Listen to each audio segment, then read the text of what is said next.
João, primeiramente, obrigado aí de novo por aceitar bater um papo. Obrigado A a gente você. já trabalhou junto aí em duas empresas, né, grandes, né, que foi lá aí na B3, na Bolsa, e também na XP. É, cara, eu sempre falo assim, né? Tem algumas pessoas aí que eu gosto demais aí de bater um papo, muito por conta da história, daquilo que entrega, né? E por sempre estar se mantendo ali atualizado, correndo atrás e tentando fazer as coisas crescer. E você é um dos caras aí que tá sempre se atualizando, né? Porque, querendo ou não, a nossa carreira aí é bem É normal, complexa, velho. né? É o normal, é o nosso dia a dia, estudar. Mas, mano, eu queria que você contasse um pouquinho da sua história, tipo, a sua trajetória, o que que você já fez, por onde você já passou, mais pra galera te conhecer aí também. Pô, que legal, Rafa. Cara, primeiramente, agradecer a oportunidade de estar conversando com você a respeito disso. Um pouquinho antes da nossa agenda aqui, a gente conversou a respeito de que ajudar as pessoas a interagirem com tecnologia, a pensar, ingressar na área, é algo que possa parecer um bicho de sete cabeças, mas na verdade não é, né? Então, vamos nessa aí, Rafa. Cara, Desmistificar aí as coisas, né? exato, cara. Sobre a trajetória, Rafa, cara, a minha trajetória pessoal, eu não tinha planos de seguir tecnologia até meus 17, 18 anos. Apesar de gostar na época, pô, eu jogava bastante com computador mesmo, não tinha videogame. Meu pai foi da área, meu irmão já estava na área. Vou dizer que eles não me influenciaram? Sim, me influenciaram, mas eu estava muito num foco de estudar música, eu já tocava guitarra há um tempo. Eu já tinha bons feedbacks de profissionais da área da música falando, cara, você tem um futuro brilhante para poder seguir. E então estava bem pendido a ir para essa área, né, cara, de música. Mas, pô, um guitarrista no Brasil, para a vertente que eu gostava, acho que as oportunidades são praticamente escassas, né? Então, quando chegou ali na época de decidir ingressar numa faculdade, eu comecei a enxergar a realidade mesmo, cara. Parar com aquele, não digo discurso não, mas aquele sonho de um garoto, né, de ser um rockstar, para botar os pés no chão e entender a nossa realidade e aonde a gente quer chegar, né? E aí, por isso aí sim, eu acho que a influência do meu irmão, do meu pai, eu acho que eles. Meu pai foi um desenvolvedor na década de 70, 80, depois meu irmão ingressou no comecinho dos anos 2000. Então eu tive um norte a partir deles nesse sentido do desenvolvimento, mas não de que, ó, vai para a área de desenvolvimento que ela é a que dá dinheiro. Não, cara, eu confesso que eu entrei assim, é, não com plano de seguir a área de desenvolvimento, mas eu quis seguir a área de tecnologia. Então foi daí que tudo começou, né? Entrei na faculdade, comecei a estudar tecnologia, sistemas de informação na época. E aí, Rafa, da onde que veio o start, né? Logo nos primeiros meses, a faculdade ela é bem intensa, então tem bastante gente, você conhece bastante gente, cada um é de uma área, pessoas que estão vindo de outras áreas mais velhas para estudar ali tecnologia, e aí você entende as vertentes de tecnologia. Tem área de segurança, banco de dados, tem uma porrada de vertentes. E aí você começa a observar o mercado através dessa relação interpessoal com as pessoas. Você começa a observar, pô, eu trabalho com banco de dados, pô, mas na sua empresa quantas pessoas trabalham com isso? Ah, não, é uma equipe com duas pessoas e a gente atende 300 pessoas de tecnologia também. Você fala, caramba, pô, é bem restrito, o cara já está há um tempo ali. E você, o que você faz? Não, eu sou da área de suporte. Pô, mas está bem complicado porque tem bastante gente na área de suporte e eu não estou conseguindo me realocar, então eu vou. Então, a gente vai observando. Eu tive essa sorte de ter esse mix de pessoas ao meu redor e poder observar, de fato, qual vertente eu gostaria de seguir? Cara, Sim. eu nunca fui um gênio da matemática, longe disso, eu nunca fui muito bom em algoritmo, confesso.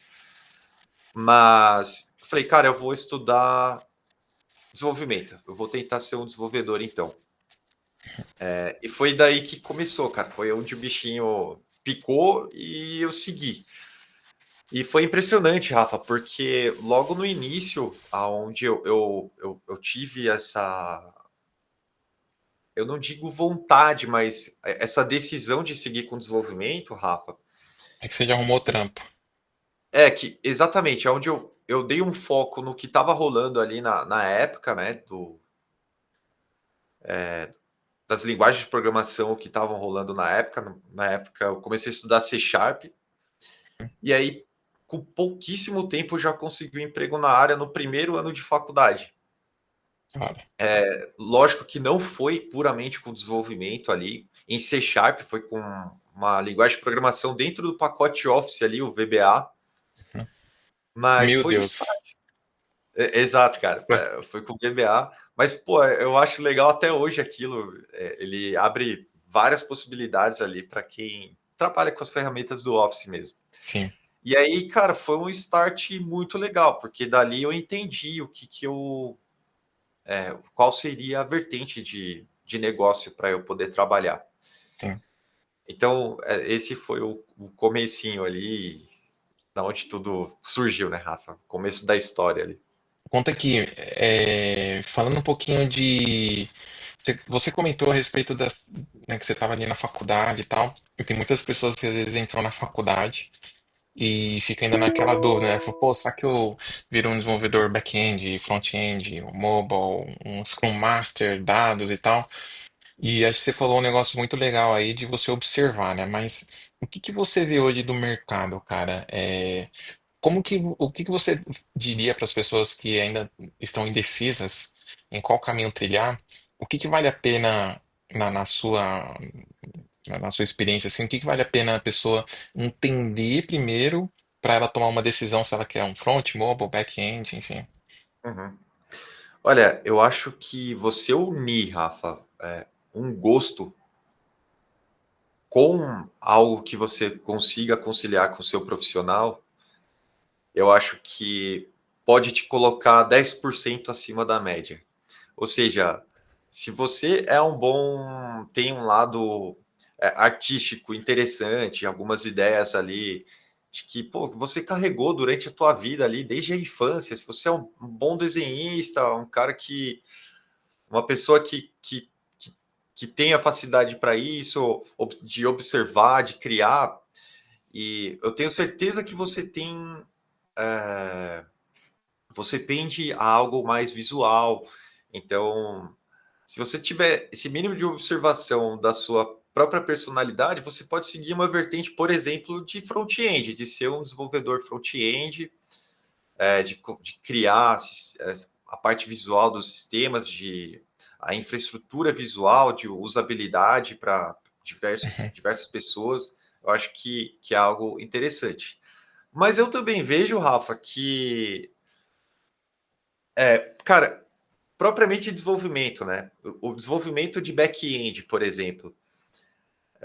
O que é legal? O que é legal no desenvolvimento de back-end? Para quem está começando, às vezes a pessoa não consegue enxergar. Eu acho que isso pode ser um grande dificultor ali para quem tá começando, porque ele não consegue enxergar valor e satisfação na entrega do desenvolvimento. Então você fala, pô, eu não gosto disso.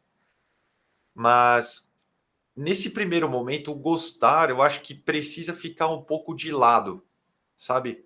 Cara, voltando ali na história, né, na minha introdução ali na música, eu queria tocar guitarra, mas no nosso país, eu acho que no geral, a música, ela, hoje em dia, ainda mais com as automatizações, música eletrônica, a música analógica, ela tá ficando cada vez mais para trás.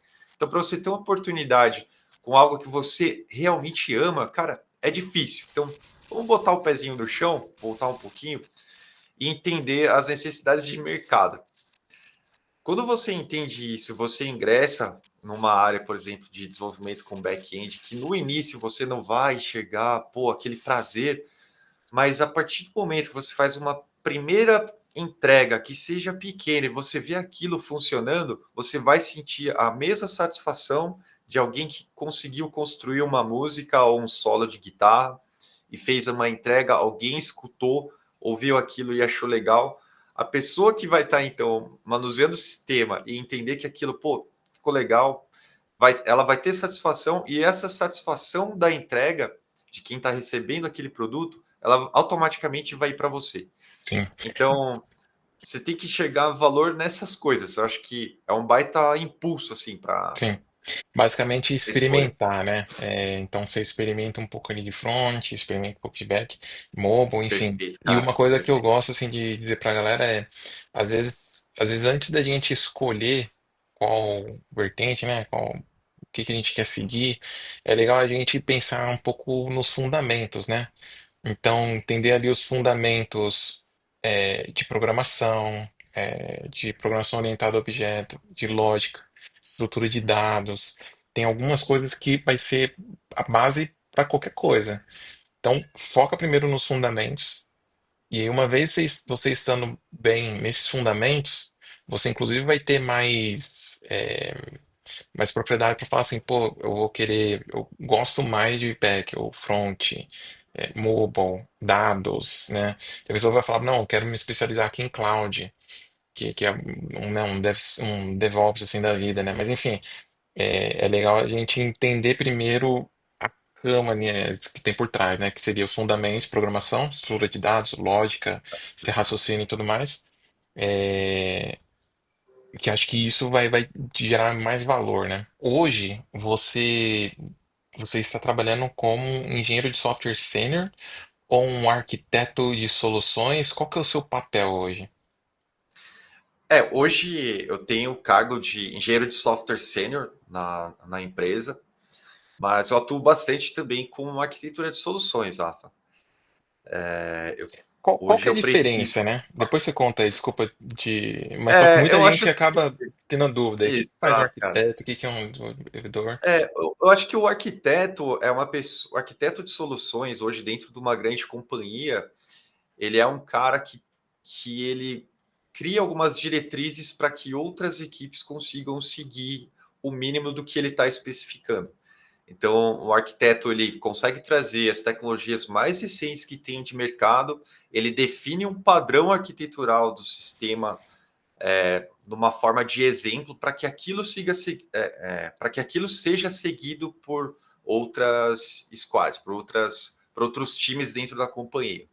O engenheiro de software, ele obviamente ele pensa também numa arquitetura, mas uma arquitetura voltada mais a transformar o negócio em tecnologia, ou seja, o requisito do cliente, ele precisa avaliar o requisito do cliente e transformar isso em tecnologia usando um padrão arquitetural definido pela companhia, pelos arquitetos, né?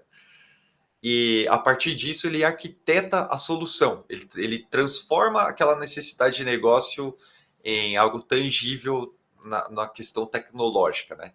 Boa, Então, o engenheiro de software tem mais esse papel.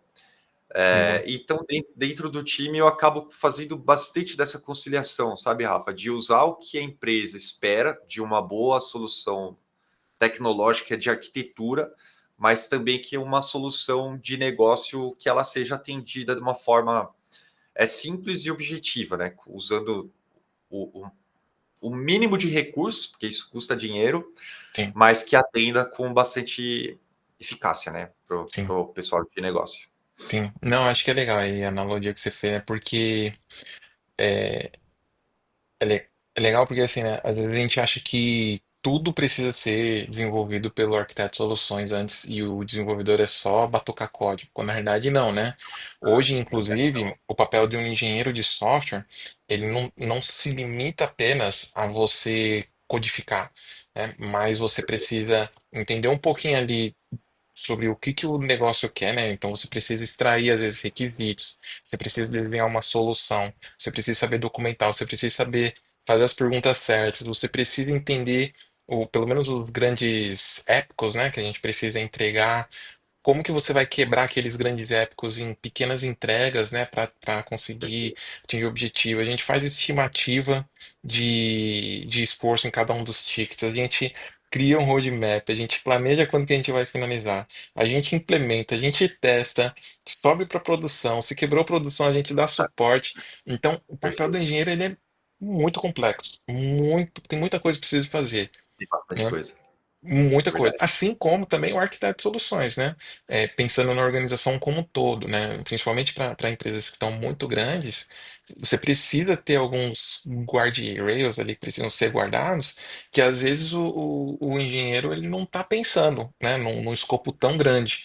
Então o arquiteto ele fala assim, beleza, ó, enquanto vocês, time de engenharia, estão entregando e desenvolvendo produtos, eu vou construir outras soluções que vai garantir que as suas soluções elas vão ser escaláveis, vão ser seguras, que a gente vai conseguir crescer organicamente aqui como empresa, como time, o nosso produto, Perfeito, enfim. perfeito. É, mas é legal a gente ter essa visão aí também, né? Com certeza, cara, com certeza. Tá? E o engenheiro sênior é o que você falou, Rafa. Essa posição, ela, eu não diria que é uma exigência, mas quanto mais você estiver próximo da codificação do time, do relacionamento com o time, acho que isso é fundamental, né? A sua relação com pessoas. Inclusive, é algo que eu sempre prezo bastante, Rafa. A relação interpessoal, ela é tão mais importante do que você ser um exímio programador, um exímio cara que resolva algoritmos. Porque você entendendo pessoas, você vai chegar do outro lado mesmo sem você querer. Você vai conseguir chegar do outro lado. Então, esse é um ponto muito importante durante para um engenheiro sênior, né? A relação que você tem, não só com o pessoal de negócio, da onde você está entendendo o requisito, transformando tecnologia, mas como você está definindo os próximos passos para que aquilo vire uma realidade e que o time ao redor do engenheiro sênior consiga absorver e também seguir junto para concluir aquelas atividades, aquelas tarefas que foram pré-definidas, fazer o desenvolvimento em conjunto. Então, obrigatoriamente você vai acabar participando desde o desenvolvimento de um teste unitário de alguma classe ali de programação, até realmente participar das entregas no ambiente de produção e do suporte daquilo que você entregou, né? Então, Sim, isso aí é muito legal, cara. Fica muito sim, gostoso, né? sim. Concordo 100%, sim, cara. Da importância da gente saber se comunicar, né? Essa relação interpessoal que você falou, né? Muito E, importante. cara, além desses soft skills aí, né, que você comentou, além dessas habilidades aí, soft skills que você comentou de saber conversar, relação interpessoal e tudo mais, o que que você vê hoje no mercado como tendência para quem está começando ou alguém que quer buscar novas oportunidades? Que tecnologia assim que mais está pegando? Vamos focar aqui para um desenvolvedor back-end, tá? Que acho que é o mais seu foco assim também. Mas Sim. para alguém que quer começar com um back, o que que hoje está forte no mercado? O que que vale a pena estudar? Quais são as tendências, né? Bom, as grandes companhias que eu passei, acho que tanto a minha última experiência quanto a minha atual, que eu já estou há 3 anos nessa empresa, elas têm duas grandes vertentes ali de mercado que são praticamente parceiras, que é tanto Java quanto C Sharp. Parceiras que eu digo no sentido de que elas têm o mesmo objetivo, mas são empresas diferentes ali que orquestram essas tecnologias. Uhum, Uma Microsoft e outra mais open source ali com o Java, né? Mas eu acredito que essas duas linguagens de programação, isso mais voltado ao back-end, elas são hoje uma das maiores de mercado, né? E pelo fato de grandes companhias requisitarem elas são meio que trampolins para linguagens de programação que são, por exemplo, lançamentos de mercado ou que estão há bem menos tempo do que essas duas, que são Java e C Sharp, por exemplo, o Go. Companhias tão grandes estão utilizando o Go como linguagem de programação. Isso é muito legal, mas eu acredito para quem está começando, Rafa, eu sugeriria ir sim ou para C Sharp ou para Java. As duas são muito semelhantes, os objetivos são praticamente os mesmos, E, inclusive, eu acredito que o mercado hoje também esteja bastante equilibrado para essas duas. Por que que eu sugiro, né? Primeiro que a comunidade é enorme, tanto para uma quanto para outra, e a partir do momento que você tem já um know-how, seja de C Sharp ou de Java, para você migrar para uma outra vertente, para uma outra linguagem de programação que seja mais moderna, que esteja em uso em alguma outra companhia, essa companhia ela já tem consciência de que, cara, eu não vou encontrar de forma rápida e fácil no mercado profissionais que já compreendam essa tecnologia porque ela é nova. Então, o que, que eu vou buscar no mercado? Eu vou procurar alguém bom de C Sharp ou alguém bom de Java para ingressar aqui com a gente e poder absorver ela durante X tempo. Eu vou dar um treinamento de 3 meses. E uma coisa que eu gosto de falar bastante, Rafa, de quando a gente precisa trabalhar com alguma tecnologia, óbvio que a gente precisa estudar ela, isso é essencial para a gente conseguir uma oportunidade de mercado. Sim, Mas a melhor escola são as 8 horas diárias. É quando a gente começa a trabalhar com aquilo. No primeiro dia, você vai ter ali uma integração, você vai. Isso já falando no quente, programando. Você vai ter ali 8 horas de um choque de realidade. No próximo dia, você vai ter mais 8 horas. Na quarta-feira, mais 8. Na quinta-feira, os dias anteriores já vão ter sido absorvidos de uma maneira tão rápida e tão eficaz que nenhum curso que você fez antes daquilo tenha valido tanto do que os últimos 3 dias. sim, Então, a forma de você ganhar experiência trabalhando mesmo, ela é muito rápida. Então, a ascensão para que você resolva já problemas de que peixes grandes se resolvem, vai ser muito rápido. E você vai sim, sentir na pele isso. Isso é muito legal, isso é muito bom, porque te gera oportunidades.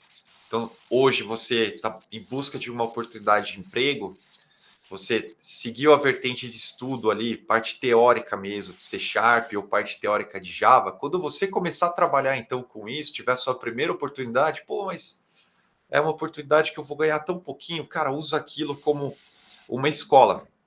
Nada melhor do que as 8 horas diárias ali para você é, aprender e, claro, fazer as entregas. A gente tem sim. que, né, trabalhar nisso. Sim, Que eu bom. acho que você falou legal aí, porque às vezes a gente só quer o filé mignon, né, do prato aí, Exato, né? exato. Mas mesmo nas outras experiências, né, qualquer experiência que você tiver, você precisa saber que aquilo lá pode te ajudar e vai te levar como um trampolim para algum outro lugar, né? Então, se você souber Perfeitamente. utilizar aquilo lá para estudar, aprender, você vai entender como é que funciona o dia a dia do ciclo de desenvolvimento de software, né? E com certeza aí vai te abrir novas oportunidades, né? É, e olhando hoje um pouquinho para o cenário brasileiro, né? A gente falou um pouquinho só do back-end, mas o que que você acha que as empresas estão mais valorizando, né? Porque você falou um pouco de soft skill. Imagine, imagine assim, né? Uma pessoa que quer entrar hoje, o que que ela precisa focar? Tá, uma pessoa que precisa entrar hoje, cara. Eu sugeriria a pessoa investir num portfólio, no mínimo que seja. Hoje a gente tem plataformas como o próprio GitHub, onde você consegue publicar um projeto que você possa usar uma IDE gratuita no seu computador e criar um projeto que seja pequeno, mas que tenha um objetivo claro e que seja um projeto onde o mercado sinta a necessidade daquilo. Eu não digo necessidade de você criar um produto, não, não é isso. Sim, Mas, por exemplo, você desenvolver um sistema que seja uma consulta do banco de dados, por exemplo, mas que você use é, as sugestões ali, as diretrizes no sentido de programação orientada a objetos, a forma as mais boas recente, práticas ali, né? as boas práticas, os tratamentos de erro, que você faça uma única consulta no banco de dados, mas que aquela classe de serviço que faça a consulta no banco, ela seja testada, você tenha o teste unitário daquilo, que você tenha no seu projeto um teste regressivo, que você garanta que aquilo vai ser executado com sucesso. Então, se você tiver um portfólio desse no seu back-end, né, da própria pessoa, esteja publicado com o seu nome no GitHub, isso significa muito, porque as pessoas vão entender a sua preocupação não apenas na entrega de um projeto que esteja funcionando, mas ela vai entender que você teve uma preocupação de desenvolver um código seguro com tratamento de exceções, você criou um teste unitário para que aquilo seja garantido mesmo após alterações, você fez um teste regressivo para garantir que o teu negócio, a tua consulta está dentro dos parâmetros de negócio ali que foram definidos. Você pode criar um teste, não digo integrado, mas um não funcional para garantir que aquilo esteja rápido e atenda um pré-requisito ali de tempo de resposta. Se você tiver essa preocupação do seu hard skill mesmo, já é um trampolim, Rafa, que eu considero essencial. As empresas vão correr atrás de você porque não está mostrando apenas o seu interesse em tecnologia, apenas o seu interesse em Java, porque Java é uma linguagem de programação, C Sharp é uma linguagem de programação. O que você faz com isso? Você tem que pensar Qual problema você no vai resolver, né? qual o problema, exato, Rafa, qual o problema que você vai resolver. E se você resolver o problema garantindo alguns pilares ali de segurança, de testabilidade, usabilidade. Eu tenho certeza que isso. É o que eu falei, não precisa ser um projeto grande, pode ser uma consulta simples no banco de dados, uma consulta de nome de pessoas, enfim. Mas Sim, que você tenha isso no seu portfólio é algo extremamente interessante para o mercado concordo. de desenvolvimento mais voltado ao back-end, né? Sim, Eu e para quem sugeriria está também entrando, né? e para quem está entrando.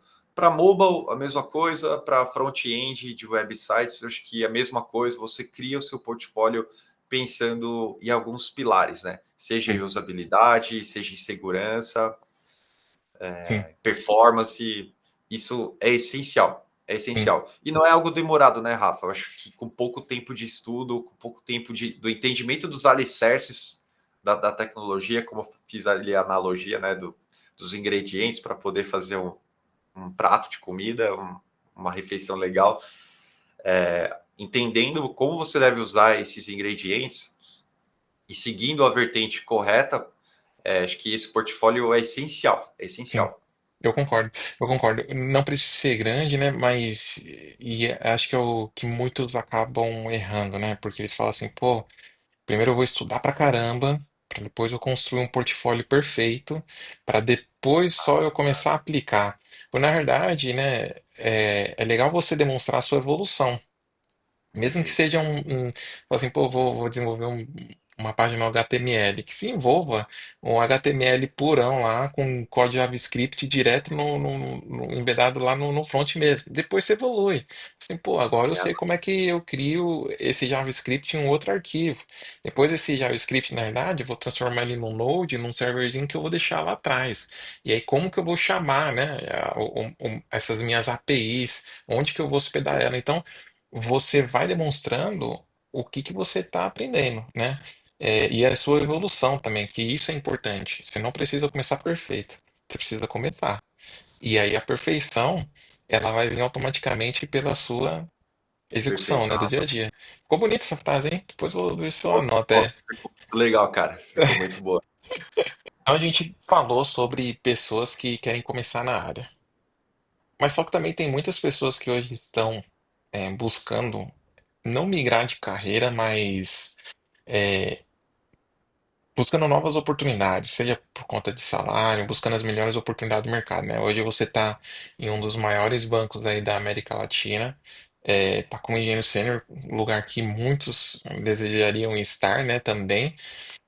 E o que que você vê hoje que é o maior diferencial para essas pessoas que querem chegar onde você tá, mano? Ó, Rafa, eu acho que um dos pilares ali para a pessoa alcançar o objetivo de estar numa posição legal, numa empresa grande, num cargo interessante dentro da empresa, um cargo de responsabilidade, algo que vai te agregar no teu lado pessoal da tua família. Eu acho que um dos pontos muito importantes é a pessoa sempre buscar o aperfeiçoamento, não só tecnológico, mas também como a gente falou agora há pouco, a soft skill, né? Acho que a relação interpessoal. O que eu quero dizer não é no sentido de, pô, vou me aproximar do meu chefe porque ele vai me dar as melhores oportunidades. Não, não é nada disso. É que hoje você não faz, dentro de uma companhia, você não faz nada sozinho.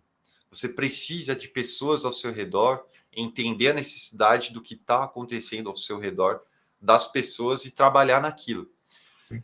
Seja você uma pessoa que está ingressando na área ou uma pessoa que está vindo de uma outra área ou, e já ingressou na área de tecnologia, você tem experiência em alguma coisa que outras pessoas não tenham, compartilhe aquilo com seu amigo, com o seu colega de trabalho. Esse compartilhamento de informações, de experiências, é extremamente importante. A pessoa vai te chegar com outros olhos a partir disso. E toda essa parte de tecnologia mesmo, inevitavelmente, a gente precisa sim se atualizar, né, Rafa? Acho que isso é um dos pilares ali dessa área. Mas eu acho que se você conseguir unir toda essa evolução tecnológica mesmo, de aprendizado pessoal que você está tendo, a sua evolução dentro da companhia e poder compartilhar isso com pessoas, ela vai te colocar num degrau acima. E as promoções, a visibilidade para o mercado, ela acaba sendo inevitável. As pessoas vão lembrar de você porque as pessoas hoje estão trabalhando do seu lado, amanhã elas estão em outras companhias. O network nessa área é extremamente importante, a gente não pode ignorar isso. Sim. É sim uma área bastante meritocrática, né? Mas ela só dá certo se você conseguir conciliar toda esse lance de você conseguir lidar bem com as pessoas, de ajudar as pessoas e de sugerir novos padrões de mercado, de tecnologia. Então, acho que isso é fundamental, Rafa. Eu vejo dessa forma. Uma soft skill alinhada com a hard skill, ela vai te levar para grandes companhias. É inevitável. É Sim. inevitável. Então, acho que esse é um Legal. ponto muito importante. Legal, cara, porque às vezes a gente acha que é só por ser muito bom tecnicamente, né, em tudo, quando Perfeito, cara. existem outras coisas aí que a gente precisa buscar. E acho que principalmente em empresas grandes, né, eles estão buscando sim, né, que você conheça, saiba resolver os problemas, mas o maior problema de empresas grandes que eu vejo hoje são pessoas. Exato. Porque, cara, aí pessoas vai envolver processos, vai envolver dificuldade de falar um com o outro, vai envolver é, burocracias que a gente acaba mesmo colocando no dia a dia, erros que vão vir, mas como a gente vai lidar com esse erro, enfim, né? Existem muitas outras coisas aí também que a gente precisa pensar. O que que você vê hoje aí de mais importante, ou como que você se mantém atualizado, né? Porque uma vez você chegando também nessas posições, você também precisa se manter atualizado e cada dia sai uma novidade aí do mercado, né? Mas o que que você faz para se manter atualizado dentro desse ambiente que é dinâmico, assim, né? Em tecnologia que exige isso. Claro. Poxa, Rafa, eu primeiro de tudo é não ter preconceito com nada novo. Eu acho que tudo que está chegando de novo no mercado, a gente precisa, de alguma forma, tentar absorver o mínimo que seja. O exemplo que eu dou é a inteligência artificial. Ela está vindo muito forte. Ela está vindo muito forte. Inclusive, empresas hoje, elas cobram que você use. Elas têm métricas de uso da inteligência artificial dentro da companhia. Então, hoje, no caso de um engenheiro na companhia que eu trabalho, a gente tem uma meta de uso diário. Então, para determinadas pessoas, aquilo pode soar de forma pejorativa. Fala, pô, não, a inteligência artificial vai estar utilizando ali, vai estar substituindo a minha codificação. E eu vejo isso como o oposto. Eu vejo ela como um acelerador de. Lógico, ela vai te acelerar muito, as suas entregas serão mais rápidas, porque é inevitável você construir códigos onde você perderia um tempo e ele consegue resolver para você de uma forma muito rápida. Mas você Sim, precisa entender o que ele está fazendo. sim, E isso que é o legal. Ele te expõe A inteligência artificial hoje ela consegue te trazer de uma forma acadêmica muito grande, coisas que você pagaria uma nota para aprender num curso. sim, Então, eu acho que a inteligência artificial hoje é um baita exemplo de você entender novas práticas, novas formas de utilizar ferramentas que você tem à disposição dentro da companhia. Então, eu acredito que seja essencial você trabalhar em parceria com a inteligência artificial. sim, E a forma como eu me atualizo hoje, Rafa, vai muito de encontro com a inteligência artificial, porque determinadas soluções eu literalmente troco uma ideia mesmo, cara. Eu falo, cara, e quais melhores ferramentas tal? Então ele vai me trazer uma série de opções e aí eu busco em blogs se realmente aquilo está sendo utilizado no mercado, se é uma boa forma de trabalhar com aquela solução. E se sim, eu continuo dentro ali da ferramenta de inteligência artificial para sacramentar de que aquilo realmente vai virar uma solução de verdade. Então, hoje é essencial você não ter preconceito de utilizar, não ter medo, porque faz parte da nossa realidade. Senão, eu acredito que quem não utilizar vai ficar para trás. é, É algo que está fazendo bastante diferença, acho que nesse momento. Não sei como vai ser no futuro, mas nesse momento está sendo muito legal de estar utilizando esses recursos. sim. Inclusive, se a gente comparar com anos atrás, eu já tenho quase 20 anos aí de desenvolvimento, então eu esqueci, assim, eu já perdi horas e horas em soluções que hoje a gente consegue fazer praticamente num piscar de olhos, né? A gente coloca um input ali e a inteligência artificial te dá uma resposta muito boa, onde vai precisar de poucos ajustes e algo que Uhum. você levaria horas para fazer. Então, acho que é uma era de ouro que a gente está vivendo. Eu acredito que não vai substituir, acho que já entra num assunto polêmico, a gente deixa para um próximo papo, mas você precisa trabalhar em conjunto. É, Então, essencial, acho que um concordo. bom ponto. É, a gente precisa usar, saber, e acho que é como o nome próprio diz, né? Um co-pilot. Então, enquanto você está desenvolvendo, mais ele vai te dar muitos inputs ali legais para você entender se faz sentido ou não. Mas legal, João. Mano, eu quero, na verdade, agradecer aí pelo papo. Acho que a gente ficou quase Isso, 50 minutinhos aí trocando ideia. massa, cara. Mas legal é ver sua evolução.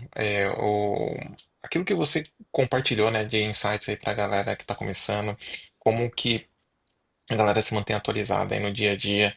A gente falou um pouquinho aí sobre inteligência artificial também, né, o como que ela tem positivamente impactado, né, o dia a dia e como que a gente pode utilizar ela para Bastante. se manter atualizado também. Eu acho que coisa daqui, né, cara, pelo menos a gente deu algum norte aí pra galera entender o que que eles podem fazer, o que esperar quando entrar no mercado de tecnologia, né? Seja para back, front, mobile, enfim. Exato. Pô, Mas foi bem legal aí, agradeço de novo ah, e eu que agradeço, cara. Isso daí não tem valor, né? Ajudar pessoas, tirar o medo delas de que, cara, é um bicho de sete cabeças, eu nunca vou conseguir, eu preciso ser um gênio da programação, um gênio da matemática. Cara, isso daí esquece, não tem nada a ver. é, Literalmente não tem nada a ver. é, É lógico, tem pessoas que, cara, vai ter mais facilidade, né? Tem pessoas que têm mais vão ter mais facilidade, facilidade, mas ou ninguém pessoas que nasce realmente sabendo as não. coisas. Exato, mas ninguém nasce sabendo, cara. Exato, Rafa. E isso é muito legal, cara. E isso aí é muito legal. Eu acho que é desmistificar É, e dar coragem para as pessoas, porque o mercado precisa. O mercado precisa de profissionais e sempre vai precisar de profissionais dessa área. Então, sim. não é algo que a gente tenha que ter medo, não, não vou ajudar ninguém, porque senão eu não vou ter emprego, não, cara. Você tem que ir para cima, tem que ajudar as pessoas a desmistificar, a perder esse medo e buscar sucesso, cara. Tem que buscar sucesso, sim. Eu acho que é uma área que hoje, no mercado, né, Rafa? Ela dá oportunidades e com certeza vai melhorar a qualidade de vida não só de quem está trabalhando, mas das pessoas ao redor dessa pessoa.